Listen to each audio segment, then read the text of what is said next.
যুদ্ধ আর শান্তির এক চরম দোলাচলে পুরো বিশ্ব। মধ্যপ্রাচ্যের মরুভূমির তপ্ত বালুকে ছাড়িয়ে ওয়াশিংটন থেকে তেহরান এখন শুধুই এক চরম উত্তেজনার পারদ। ট্রাম্পের টেবিলে এখন শান্তির খসড়া চুক্তি, কিন্তু হোয়াইট হাউসের সিচুয়েশন রুম থেকে ভেসে আসছে অন্য এক বার্তা।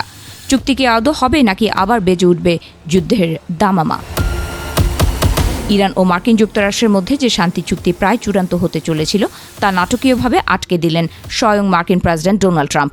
মার্কিন দূতদের অক্লান্ত পরিশ্রমে তৈরি খসড়া চুক্তিটি সই না করে সরাসরি পুনর্বিবেচনার জন্য ফেরত পাঠিয়েছেন তিনি। ট্রাম্পের সাফ কথা, শর্ত হতে হবে আরও কঠোর, আরও নিশ্ছিদ্র। কিন্তু কি এমন আছে সেই চুক্তিতে যা ট্রাম্পকে ক্ষুব্ধ করে তুলল? প্রভাবশালী সংবাদ মাধ্যম এক্সিওস জানাচ্ছে, গত শুক্রবার সিচুয়েশন রুমের হাই ভোল্টেজ বৈঠকে ট্রাম্প ইরানের ইউরেনিয়াম সমৃদ্ধকরণ নিয়ে তীব্র আপত্তি তোলেন, যেটিকে তিনি নিজেই আখ্যা দিয়েছিলেন নিউক্লিয়ার ডাস্ট বা পরমাণু ধূলিকণা হিসেবে। ট্রাম্প চান না এই ধূলিকণাও তেহরানের হাতে অবশিষ্ট থাকুক। বর্তমান চুক্তির খসড়ায় ইরান পরমাণু অস্ত্র তৈরি না করার একটি মৌখিক বা ভিন্টেজ প্রতিশ্রুতি দিয়েছিল ঠিকই, কিন্তু মার্কিন প্রশাসনের একাংশের মতে তা একেবারেই অস্পষ্ট। আর এখানেই ট্রাম্পের মোক্ষম চাল। তিনি চান ইরান ঠিক কবে, কিভাবে তাদের সমৃদ্ধ ইউরেনিয়ামের পুরো স্টক মার্কিন যুক্তরাষ্ট্রের হাতে তুলে দেবে, তার প্রতিটি সেকেন্ডের হিসাব চুক্তিতে স্পষ্টভাবে লেখা থাকতে হবে।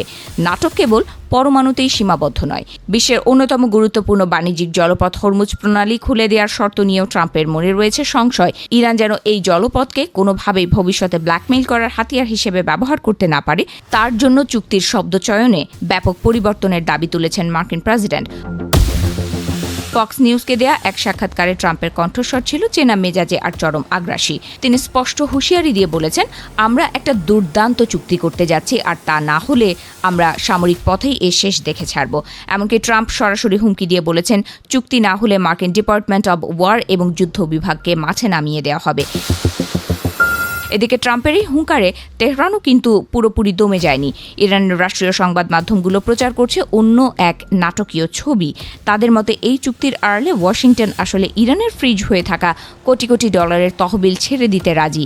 যদিও ট্রাম্প প্রশাসন এই দাবিকে সম্পূর্ণ ভিত্তিহীন বলে উড়িয়ে দিয়েছে, কিন্তু তেহরানের এই চাল মার্কিন শিবিরে নতুন চাপ তৈরি করছে।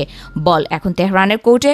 হোয়াইট হাউসের নতুন এই সংশোধনী প্রস্তাবের জবাব দিতে ইরানের হাতে সময় মাত্র 3 দিন।